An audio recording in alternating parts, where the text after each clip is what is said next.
ನಮಸ್ಕಾರ ಕರ್ನಾಟಕ, ನಾನು ನಿಮ್ಮ ಪ್ರೀತಿಯ ಜೆಪಿ. ಅದೊಂದು ಪಶ್ಚಿಮ ಘಟ್ಟಗಳ ಸಾಲಿನಲ್ಲಿ ಕಂಡುಬರುವ ನಿರ್ಜನ ಕಾಡು. ಆ ಕಾಡಿನ ಮಧ್ಯೆ ಒಂದು ಬೃಹತ್ ಬಂಗಲೆ. ಅದರ ಹೆಸರೇ ಕಾರ್ನ್ ವಾಲಿಸ್ ಮ್ಯಾನ್ಷನ್. ಈ ಬಂಗಲೆಗೆ ಹೋಗೋಕೆ ಎರಡು ದಾರಿ. ಒಂದು ಗಂಟೆಯ ಸುದೀರ್ಘ ರಸ್ತೆ ಪ್ರಯಾಣ, ಇನ್ನೊಂದು ಕೇವಲ 20 ನಿಮಿಷಗಳ ಕಾಡಿನ ಕಿರಿದಾದ ಮತ್ತು ಭಯಾನಕ ದಾರಿ. ಆ ಮ್ಯಾನ್ಷನ್ ಸಾಕಷ್ಟು ವರ್ಷದಿಂದ ಭಯಾನಕತೆಗೆ, ನಿಗೂಢತೆಗೆ ಹೆಸರುವಾಸಿ. ಅದು ಈಗ ಒಂದು ಮಾನಸಿಕ ಅಸ್ವಸ್ಥ ರೋಗಿಗಳ ಆಸ್ಪತ್ರೆಯಾಗಿತ್ತು. ಆ ಆಸ್ಪತ್ರೆಗೆ ಹೊರಗಿನ ಪ್ರಪಂಚದ ನಂಟಿಲ್ಲ. ಕೇವಲ ವಾರಕ್ಕೆ ಒಮ್ಮೆ ಬರುವ ರಾಜುವಿನ ಮೆಟಡೋರ್ ವ್ಯಾನ್ನ ವಾರದ ಎಲ್ಲ ದಿನದ ದಿನಪತ್ರಿಕೆ ಮತ್ತು ಆ ವಾರಕ್ಕೆ ಬೇಕಾಗಿರುವಂತಹ ತರಕಾರಿಗಳು. ಅದನ್ನು ತರಲು ಬಾಬು ಅನ್ನೋ ಅಡುಗೆ ಭಟ್ಟ ಮತ್ತು ಕಾರ್ನ್ ವಾಲಿಸ್ ಮ್ಯಾನ್ಷನ್ನ ಸಹಾಯಕ. ಒಂದು ಭಾನುವಾರ ರಾಜುವಿನ ಈ ಮೆಟಡೋರ್ ವ್ಯಾನ್ನಲ್ಲಿ ಮಂಗಳೂರಿನ ಪ್ರಸಿದ್ಧ ಮನಃಶಾಸ್ತ್ರಜ್ಞ ಡಾಕ್ಟರ್ ಜೆ ಪಿಂಟೋ, ಅಂದರೆ ಡಾಕ್ಟರ್ ಜೇಕಬ್ ಪಿಂಟೋ ಹೆಸರಿನ ವ್ಯಕ್ತಿ, ಮಂಗಳೂರಿನ ಜೆಪಿ ಹಾಸ್ಪಿಟಲ್ ಮತ್ತು ಮೆಡಿಕಲ್ ಕಾಲೇಜಿನ ಪ್ರಸಿದ್ಧ ಮನಃಶಾಸ್ತ್ರ ವಿಭಾಗದ ಮುಖ್ಯಸ್ಥರಾಗಿದ್ದವರು ಬರ್ತಾರೆ. ದಾರಿ ಮಧ್ಯದಲ್ಲಿ ರಾಜು, ಸರ್, ನಿಮ್ಗೆ ಈ ಹಾಸ್ಪಿಟಲ್ಗೆ ಹೋಗಲೇಬೇಕು ಅನ್ನೋ ಆಸೆ ಯಾಕೆ ಸರ್? ಈ ಹಾಸ್ಪಿಟಲ್ಗೆ ಹೋದ ಯಾರೇ ಆದರೂ ಇಲ್ಲಿವರೆಗೆ ಹೊರಗೆ ಬಂದೇ ಇಲ್ಲ ಸರ್. ಯಾಕೆ ನಿಮಗೆ ಉತ್ಸಾಹ ಸರ್? ಹೋಗ್ಬೇಡಿ ಸರ್ ಪ್ಲೀಸ್ ಅಂತ. ಆದರೆ ಹಿಂದೆ ಇದ್ದ ವ್ಯಕ್ತಿ ಸ್ವಲ್ಪನೂ ಮಾತನಾಡದೆ ಕೇವಲ ಮುಗುಳ್ನಗೆ ಕೊಡ್ತಾರೆ. ಇಷ್ಟಾಗುವಾಗ ಅವರು ಇಳಿಯಬೇಕಿದ್ದ ನಿಲ್ದಾಣ ಹತ್ತಿರವಾಯಿತು. ರಾಜು ಹೇಳ್ದ, ಸರ್, ನಿಮ್ಮ ನಿಲ್ದಾಣ ಬಂತು. ಅಷ್ಟರಲ್ಲಿ ಬಾಬು ರಾಜುವಿನ ವ್ಯಾನ್ ಕಾಯುತ್ತಾ ಚಳಿಯಲ್ಲಿ ನಡುಕ್ತಾ ನಿಂತಿದ್ದ. ಅವನ ಕೈಯಲ್ಲಿದ್ದ ಮೋಟು ಬೀಡಿ ಅದ್ರ ಹೊಗೆನ ಹೊರಗಾಗ್ತಾ ನಿಂತಿದ್ದ. ಅಷ್ಟರಲ್ಲಿ ಅವನೆದುರಿಗೆ ಬಂದು ನಿಂತ ವ್ಯಾನ್ ನೋಡಿ ಅದ್ರ ಬಳಿಗೆ ಹೊರಟ. ಏನೋ ರಾಜು, ಇವತ್ತು ತಡ ಮಾಡಿಬಿಟ್ಟೆ. ನೀನು ಸ್ವಲ್ಪ ಬೇಗ ಬರಬಾರ್ದಾ? ಬೇಗ ಕೊಡು ದಿನಪತ್ರಿಕೆ ಮತ್ತು ತರಕಾರಿ ಬ್ಯಾಗ್. ತರಕಾರಿ ಬ್ಯಾಗನ್ನು ಹಿಡಿದವನೇ ನೇರವಾಗಿ ಕಾಡಿನ ದಾರಿಯತ್ತ ಹೊರಟ. ಇತ್ತ ರಾಜು, ಸರ್, ನೀವು ಹೋಗಬೇಕಾಗಿರೋ ಆಸ್ಪತ್ರೆಯಲ್ಲಿ ಅವನು ಕೆಲಸ ಮಾಡ್ತಾ ಇರೋದು. ಅವನ ಜೊತೆ ಹೋಗಿ ಬೇಗ ತಲುಪ್ತೀರ. ಇದನ್ನೆಲ್ಲ ಕೇಳಿದ ಆ ವ್ಯಕ್ತಿ ರಾಜುವಿಗೆ ದುಡ್ಡು ಕೊಟ್ಟು ಗಾಡಿನಿಂದ ಕೆಳಗಿಳಿದ. ರಾಜು ಮನಸ್ಸಲ್ಲೇ, ದೇವ್ರೇ, ಇವ್ರನ್ನಾದರೂ ಕಾಪಾಡು ಅಂತ ಬೇಡ್ಕೊಂಡ. ಈ ಆಸ್ಪತ್ರೆ ಬಗ್ಗೆ ಸಾಕಷ್ಟು ಊಹಾಪೋಹಗಳಿದ್ದವು. ಅದೇನೆಂದರೆ, ಆ ಆಸ್ಪತ್ರೆಯ ಒಳಗೆ ಸಾಕಷ್ಟು ನಿಗೂಢತೆ ಇದೆ. ಅಲ್ಲಿ ಒಂದು ಅಮಾನುಷ ಶಕ್ತಿ ಇದೆ. ಅಲ್ಲಿನ ರೋಗಿಗಳನ್ನು ಬೇರೆ ಬೇರೆ ಹೊಸ ಔಷಧಿಗಳ ಪರೀಕ್ಷೆಗಳಿಗಾಗಿ ಬಳಸ್ತಿದ್ದಾರೆ ಅನ್ನುವ ಮಾಹಿತಿ ಸರ್ಕಾರಕ್ಕೆ ಸಿಕ್ಕಿತ್ತು. ಸರ್ಕಾರ ಇದನ್ನೇ ಪರೀಕ್ಷೆ ಮಾಡಲು ಡಾಕ್ಟರ್ ಜೇಕಬ್ರನ್ನ ಅಲ್ಲಿ ಕಳಿಸಿತ್ತು ಮತ್ತು ಅವರಿಂದ ವರದಿಯನ್ನು ಕೂಡ ಕೇಳಿತ್ತು. ಇತ್ತ ಈ ವ್ಯಕ್ತಿ ವ್ಯಾನ್ನಿಂದ ಕೆಳಗಿಳಿದವನೇ ಸೀದಾ ಬಾಬುವಿನ ಹಿಂದೆ ಹೊರಟ. ಹೀಗೆ ಮಾತನಾಡ್ತಾ ಹೊರಟವನಿಗೆ ಬಹಳಷ್ಟು ಪ್ರಶ್ನೆ. ಆ ರೌದ್ರ ನಿಶ್ಶಬ್ದದ ನಡುವೆ ಪಕ್ಷಿಗಳ ಚಿಲಿಪಿಲಿ ಮತ್ತು ಕಾಡಲ್ಲಿ ಯಾರೋ ತನ್ನನ್ನು ಕರೆಯುವಂತೆ ಭಾಸ. ಆದರೂ ಧೈರ್ಯ ಮಾಡಿ ಹೊರಟ. ದಾರಿ ಮಧ್ಯದಲ್ಲಿ ಬಾಬು ತಾನಿರುವ ಆಸ್ಪತ್ರೆಯ ವಿಳಾಸ ತಿಳಿಸಿದ. ಅದಾದ ನಂತರ ಬಾಬು ಕೇಳಿದ, ಸರ್, ನಿಮಗೆಲ್ಲಿ ಹೋಗಬೇಕು? ಆ ವ್ಯಕ್ತಿ ನನಗೆ ಕಾರ್ ವಾಲಿಸ್ ಬಂಗ್ಲೆಗೆ ಅಂದ.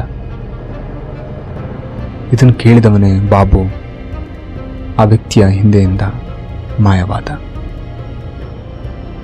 ಈ ವ್ಯಕ್ತಿ ಹಿಂದೆ ತಿರುಗಿ ನೋಡಿದಾಗ ಅಲ್ಲಿ ಬಾಬು ಇಲ್ಲ. ಈ ವ್ಯಕ್ತಿಗೆ ಆಶ್ಚರ್ಯ ಮತ್ತು ನಿಗೂಢತೆಯ ಮಿಶ್ರಣ ಭಾವ. ತಕ್ಷಣ ತನಗೆ ಸಿಕ್ಕ ಮಾಹಿತಿಯಂತೆ ಆಸ್ಪತ್ರೆಯ ವಿಳಾಸಕ್ಕೆ ಹೊರಡ್ತಾನೆ. ಸುಮಾರು ಒಂದು ನದಿ, ಒಂದು ಬೆಟ್ಟ ಇಳಿದ ನಂತರ ಅವನಿಗೆ ಈ ಭವ್ಯ ಬಂಗಲೆಯ ದರ್ಶನವಾಯಿತು. ಅದು ಹೀಗಿತ್ತು. ಒಂದು ಭವ್ಯ ಬೃಹತ್ ಗಾತ್ರದ ಗೇಟ್, ಹ್ಯಾರಿ ಪಾಟರ್ ಸಿನಿಮಾದ ಬಂಗಲೆಯಂತೆ. ಅದರ ಮುಂದೆ ನೀರಿನ ಬೃಹತ್ ಕಾರಂಜಿ, ಅದರ ಮುಂದಿನ ಸುಂದರ ಹೂವಿನ ಉದ್ಯಾನವನ, ಅದರ ಮುಂದೆಯೇ ಹಳೆಯ ಕಾಲದ ಕಟ್ಟಡ.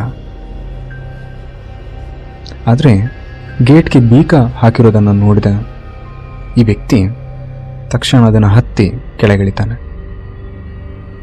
ಮುಂದೆ ಹೋಗಿ ಆ ಬಂಗಲೆಯ ಬಾಗಿಲನ್ನು ಬಡಿತಾನೆ.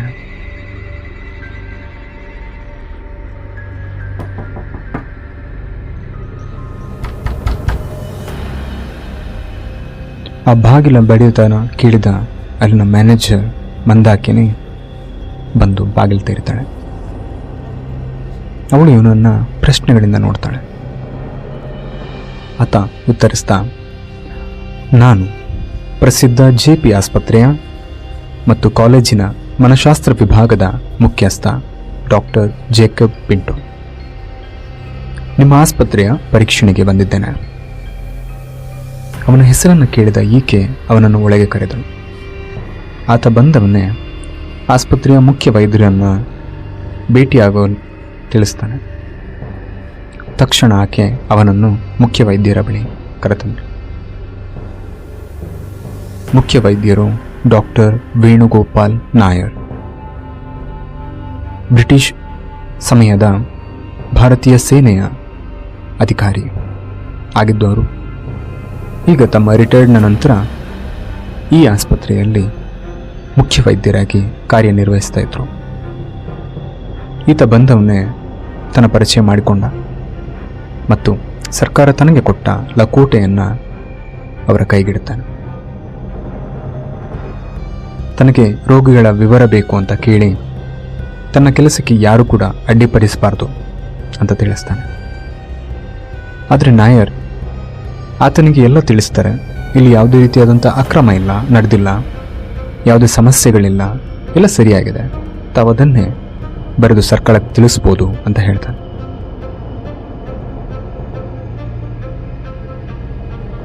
ನಂತರ ಆತನಿಗೆ ಹಣದ ಆಮಿಷವನ್ನು ಕೂಡ ಕೊಡ್ತಾನೆ. ಇದನ್ನು ನೋಡಿದ ಆ ವ್ಯಕ್ತಿ ಸ್ವಲ್ಪ ಅನುಮಾನದಿಂದನೇ ಮುಂದುವರೆದು ಎಲ್ಲ ರೋಗಿಗಳ ವಿವರವನ್ನು ಕೇಳ್ತಾನೆ.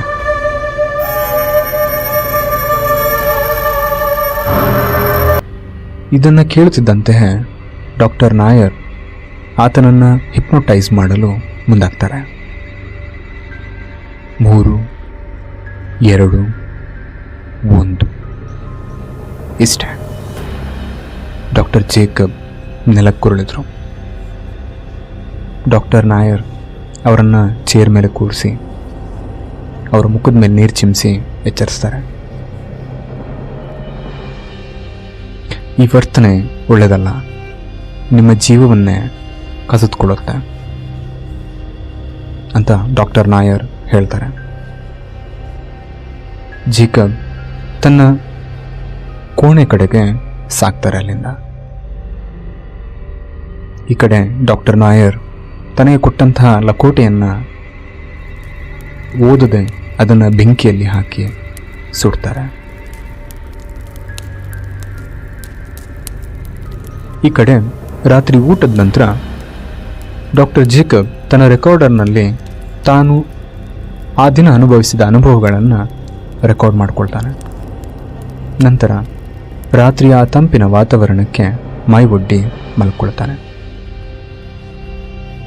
ಮರುದಿನ ಬೆಳಿಗ್ಗೆ ತಿಂಡಿ ಆದವನೇ ಪ್ರತಿ ರೋಗಿಗಳ ಬಳಿಗೆ ತೆರಳಿ ಅವ್ರ ಹತ್ರ ಮಾತನಾಡೋದಕ್ಕೆ ಪ್ರಯತ್ನ ಪಡ್ತಾರೆ. ಮೊದಲಿಗೆ ಸಿಕ್ಕೋಳು ರೋಸಿ. ಈಕೆ ದೇವರ ಮೇಲೆ ಅಪಾರ ನಂಬಿಕೆಯಿಂದ ಹುಚ್ಚಳಿಯಿಂದ ಮನೆಯಿಂದ ಹೊರಗಾಕಲ್ಪಟ್ಲು. ಈಗ ಈ ನರಕದ ಯಾತನೆಯಲ್ಲಿ ಇರುವಾಕೆ ಒಮ್ಮೆ ಸಾವಿರಾರು ಕೋಟಿಗಳ ಒಡತಿ. ಈಗ ಯಾರ ದಿಕ್ಕಿಲ್ಲದೆ ಇರುವಂತಹ ಓರ್ವ ವೃದ್ಧೆ. ಈಕೆ ಡಾಕ್ಟರ್ ಜೇಕಬ್ರನ್ನ ನೋಡಿ ಅವರನ್ನು ತನ್ನ ಭಯಾನಕ ಕಣ್ಣುಗಳಿಂದ ನೋಡಿ ಎಚ್ಚರಿಸ್ತಾಳೆ. ನೀವು ಬಂದ ಕೆಲಸ ಪೂರ್ಣ ಮಾಡಿ ಬೇಗ ಹೊರಡಿ, ಇಲ್ಲದಿದ್ದರೆ ನಿಮ್ಮ ಸಾವು ಖಚಿತ ಇನ್ನು 3 ದಿನಗಳಲ್ಲಿ ಅಂತ ಹೇಳ್ತಾಳೆ. ನಂತರ ಮುಂದಿನ ರೋಗಿಯಾದಂತಹ ರಾಹುಲ್ನನ್ನ ಭೇಟಿಯಾಗ್ತಾರೆ. ಆತ ಮಧ್ಯವಯಸ್ಕನಾಗಿದ್ದರೂ ಆತನ ಮನಸ್ಸು ಮಗುವಿನಂಥದ್ದು. ಆತನು ಕೂಡ 100 ಕೋಟಿಗಳ ಒಡೆಯನಾಗಿದ್ದ. ತನ್ನ ತಂದೆ ತನ್ನ ತಾಯಿಯ ಸಾವಿನ ನಂತರ ಬೇರೆಯವರನ್ನು ಮದುವೆಯಾಗಿ ಬಂದಾಗ ಆ ಮಹತಾಯಿ ಈತನನ್ನ ಆಸ್ತಿಗಾಗಿ ಮನೆಯಿಂದ ಹೊರಗಡೆ ಹಾಕ್ತಾರೆ.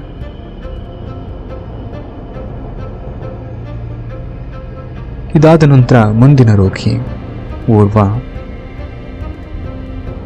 ಚಿತ್ರಕಾರ ಅಕ್ಬರ್ ಅಬ್ಬು ಸಿಗ್ತಾನೆ. ಆತ ತನ್ನ ಕೈ ಚಳಕದಿಂದ ಬಿಡಿಸುವ ಚಿತ್ರಕ್ಕೆ ಯಾರೂ ಸರಿಸಾಟಿ ಇಲ್ಲ. ಅದು ಅಲ್ಲದೆ ಆತನಿಗೆ ಮುಂದೆ ನಡೆಯುವ ಭವಿಷ್ಯದ ಬಗ್ಗೆ ಕೂಡ ಮಾಹಿತಿ ಇದ್ದು ಅದನ್ನು ಕೂಡ ಚಿತ್ರಿಸುವ ಕಲೆ ಇದ್ದವನು. ಆದರೆ ಈತ ಬಂದು 10 ವರ್ಷ ಆಯಿತು. ಇಲ್ಲಿ ತನಕ ಯಾರಲ್ಲಿ ಕೂಡ ಆತ ಮಾತನಾಡಲಿಲ್ಲ. ಇದನ್ನೆಲ್ಲ ತಿಳಿದವನೇ ಜೇಕಬ್ ಆತನ ಚಿತ್ರಗಳನ್ನು ನೋಡ್ತಾ ಇದ್ದಂತೆ ತನಗಾಶ್ಚರ್ಯ. ಏಕೆಂದರೆ ತನ್ನ ಚಿತ್ರ ಮೊದಲೇ ಅಲ್ಲಿ ಬಿಡಿಸಿರೋದು ಅವನಿಗೆ ಕಾಣಿಸುತ್ತೆ. ಇದು ನಿಜನೋ ಅಥವಾ ಆತನಲ್ಲಿ ಅಗೋಚರ ಶಕ್ತಿ ಇದೆಯೋ ಅನ್ನೋ ಸಂಶಯ. ಮುಂದೆ ಏನಾಯಿತು? ಜೇಕಬ್ಗೆ ಅಲ್ಲಿ ಅಮಾನುಷ ಶಕ್ತಿ ಇದೆ ಅಂತ ಗೊತ್ತಾಯ್ತಾ?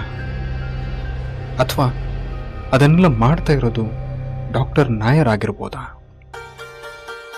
ಅಥವಾ ಅದು ಕೇವಲ ಜೇಕಬ್ ಅವರ ಕಲ್ಪನೆ ಆಗಿರ್ಬೋದಾ?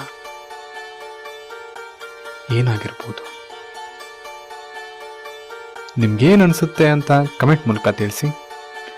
ಆದಷ್ಟು ಬೇಗ ಮುಂದಿನ ಭಾಗದಲ್ಲಿ ಸಿಗೋಣ. ಅಲ್ಲಿ ತನಕ ಖುಷಿಯಿಂದ ಇರಿ, ಹಾಗೆ ಆ ಖುಷಿನ ಎಲ್ರಿಗೂ ಹಂಚಿ ಅಂತ ಹೇಳ್ತಾ ಈ ಕಥೆನ ಇಲ್ಲಿಗೆ ನಿಲ್ಲಿಸ್ತಾ ಇದ್ದೀನಿ. ಇಂತಿ ನಿಮ್ಮ ಪ್ರೀತಿಯ JP.